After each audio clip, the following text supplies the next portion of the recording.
കേന്ദ്ര വിദ്യാഭ്യാസ മന്ത്രി ധർമ്മേന്ദ്ര പ്രധാന്റെ രാജി ആവശ്യപ്പെട്ടുള്ള പ്രക്ഷോഭം കടുപ്പിച്ച് ഇന്ത്യ സഖ്യം.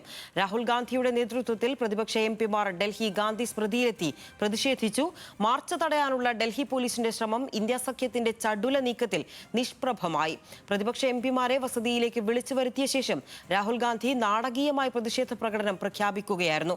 ഗാന്ധി വെടിയേറ്റ മണ്ണിലെത്തിയത് പുതിയ കാലത്തിന്റെ സ്വാതന്ത്ര്യ സമരത്തിന്റെ ഭാഗമെന്ന് AICC ജനറൽ സെക്രട്ടറി പ്രിയങ്ക ഗാന്ധിയും പറഞ്ഞു. जो महात्मा गांधी जी ने किया और हमारी देश के किसानों ने किया, गरीबों ने किया, वो एक बहुत ही अनोखा रेवोल्यूशन था, बहुत ही अनोखी मूवमेंट था, क्योंकि उसमें किसी पे हाथ नहीं उठा। आज उसी देश के बच्चों को आप इसलिए पीट रहे हैं क्योंकि वो अपना अधिकार मांगे थे। तो हम सबको दिख रहा है कि कितना गलत हो रहा है। പ്രധാനമന്ത്രിക്ക് സൽബുദ്ധി തോന്നാനാണ് ഗാന്ധി സ്മൃതിയിലെത്തിയതെന്ന് ജോൺ ബ്രിട്ടാസ് എംപിയും പറഞ്ഞു. ഈ സമാധാനത്തിന്റെ ദൂതനായ മഹാത്മാഗാന്ധിയുടെ സ്മൃതിയിൽ വന്നത് അല്പം ജനാധിപത്യ ബോധം നമ്മുടെ ഭരണാധികാരികൾക്ക് ഉണ്ടാകട്ടെ എന്ന്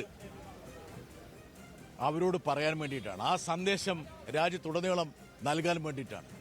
അതായത് സദ്ബുദ്ധി പ്രധാനമന്ത്രിക്ക് കിട്ടട്ടെ. അതായത് ഇന്ന് സാമൂഹ്യ മാധ്യമങ്ങളിൽ എന്താ കുറിച്ചിട്ടത്? അതായത് ഉത്തരവാദികൾക്കെതിരെ നടപടി എടുക്കുന്നതാണ്. നടപടി ചപ്രാസീന തുടങ്ങുന്നത്, ഗുമസ്തന്മാർ തുടങ്ങിയത്, അത് തുടങ്ങുന്നത് മുകളിൽ നിന്നായിരിക്കണം. മുകളിൽ നിന്ന് ആരംഭിക്കട്ടെ. ധർമ്മേന്ദ്ര പ്രധാന്റെ രാജിയിൽ നിന്ന് തുടങ്ങട്ടെ.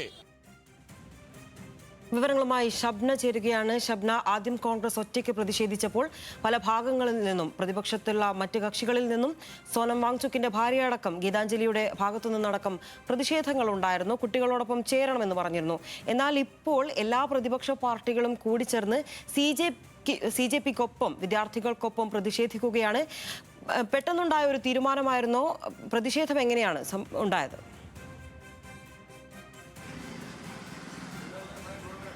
പ്രധാനമന്ത്രിയുടെ വസതിക്ക് മുന്നിൽ കഴിഞ്ഞ ദിവസമുണ്ടായ പ്രതിഷേധത്തിന് സമാനമായ ഒരു മിന്നൽ പ്രതിഷേധമായിരുന്നു ഇന്നും പ്രതിപക്ഷ എംപിമാരുടെ നേതൃത്വത്തിൽ ഗാന്ധി സ്മൃതിയിൽ നടന്നത്.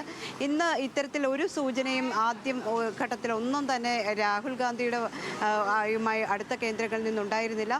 പിന്നീട് ഇന്ന് വൈകിട്ടോടെ പ്രതിപക്ഷ എംപിമാരുടെ യോഗം രാഹുൽ ഗാന്ധിയുടെ വീട്ടിൽ കൂടുന്നു. യോഗത്തിന് തൊട്ട് പിന്നാലെയാണ് ഇത്തരത്തിൽ ഒരു പ്രതിഷേധത്തിലേക്ക് പോകണം എന്ന തീരുമാനത്തിലെത്തുകയും എംപിമാർ സംഘടിച്ച് ഗാന്ധി സ്മൃതിയിലേക്ക് പോകാൻ ഒരുങ്ങുകയും ചെയ്തത്. ഇന്ന് എംപിമാരുടെ ഈ പ്രതിഷേധം യോഗത്തിന് മുമ്പ് ഇത്തരത്തിലൊരു യോഗം നടക്കുമ്പോൾ തന്നെ വലിയ തോതിലുള്ള പോലീസ് സേനയെ ഈ പ്രദേശത്ത് വിന്യസിച്ചിരുന്നു. രാഹുൽ ഗാന്ധിയുടെ വീടിന് പരിസരത്ത് വലിയ രീതിയിൽ പോലീസ് ഉദ്യോഗസ്ഥർ അണിനിരക്കുകയും ചെയ്തിരുന്നു. പക്ഷേ ഈ പ്രതിഷേധം സംഘടിപ്പിക്കാൻ തന്നെ പ്രതിപക്ഷ എംപിമാർ തീരുമാനിച്ചു. തുടർന്ന് രാഹുൽ ഗാന്ധിയുടെ വീട്ടിൽ നിന്നും ബസ്സുകളിലായി എംപിമാർ ഈ ഗാന്ധി സ്മൃതിയിലേക്ക് യാത്ര തിരിച്ചു. പലയിടങ്ങളിലും വെച്ച് ബാരിക്കേഡുകൾ വെച്ച് ഈ പോലീസ് ഇവരെ തടയാൻ ശ്രമിച്ചു. പക്ഷേ കോൺഗ്രസ് പ്രവർത്തകർ ശക്തമായി തന്നെ പ്രതിഷേധിച്ച് ഈ പ്രതിഷേധം മുന്നോട്ട് കൊണ്ടുപോയി. എംപിമാരുടെ വാഹനം കടത്തിവിട്ടു. അമിത്ഷായുടെ വീടിന് സമീപത്തൊക്കെ വലിയ രീതിയിൽ പോലീസ് ഇത് തടയാൻ ശ്രമിച്ചെങ്കിലും ഈ കോൺഗ്രസ് പ്രവർത്തകർ വലിയ രീതിയിലുള്ള പ്രതിഷേധമാണ് സംഘടിപ്പിച്ചത്. അല്ലെങ്കിൽ എംപിമാരെ ഈ ഗാന്ധി സ്മൃതിയിൽ എത്തിക്കാൻ ശ്രമിച്ചു. ഗാന്ധി സ്മൃതിയുടെ കവാടങ്ങൾ ഈ കോൺഗ്രസ് പ്രവർത്തകർ തള്ളി തുറന്നാണ് എംപിമാരെ അവിടെ എത്തിച്ചത്. പിന്നീടാണ് രാഹുൽ ഗാന്ധി ഭരണഘടനയുമായി ഈ സ്ഥലത്തെത്തുന്നത്.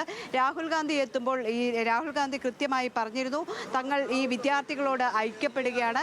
കാരണം നീറ്റ് പരീക്ഷയുടെ ചോദ്യപേപ്പർ ചോർന്നതിനെ തുടർന്ന് ആത്മഹത്യ ചെയ്ത കുട്ടികളുണ്ട്, അവരോട് ഐക്യപ്പെടുന്നു. അതോടൊപ്പം തന്നെ ഈ പോലീസിന്റെ നരനായാട്ടിൽ അക്രമത്തിനിരയായി ആശുപത്രിയിൽ ചികിത്സയിൽ മരണത്തോട് മല്ലടിച്ച് കിടക്കുന്ന വിദ്യാർത്ഥികളുണ്ട്, അവരോട് ഐക്യപ്പെടുന്നു തുടങ്ങിയ കാര്യങ്ങൾ രാഹുൽ ഗാന്ധി ഓർമ്മിപ്പിക്കുകയും ചെയ്തു. ഏതായാലും ഈ വിദ്യാഭ്യാസ മന്ത്രിയുടെ രാജി എന്ന ആവശ്യത്തിൽ പ്രതിപക്ഷം ഉറച്ചു നിൽക്കുന്നു. ഇന്ത്യ സഖ്യം അത്തരത്തിൽ തന്നെയാണ് ഉറച്ചു നിൽക്കുന്നത്. ഇതിന്റെ മുന്നോടിയായിട്ടാണ് ഇന്നിപ്പോൾ ഇത്തരത്തിലുള്ള ഒരു മിന്നൽ പ്രതിഷേധം. ഈ കഴിഞ്ഞ ദിവസത്തേന് സമാനമായ പ്രതിഷേധമാണ് ഇന്നും.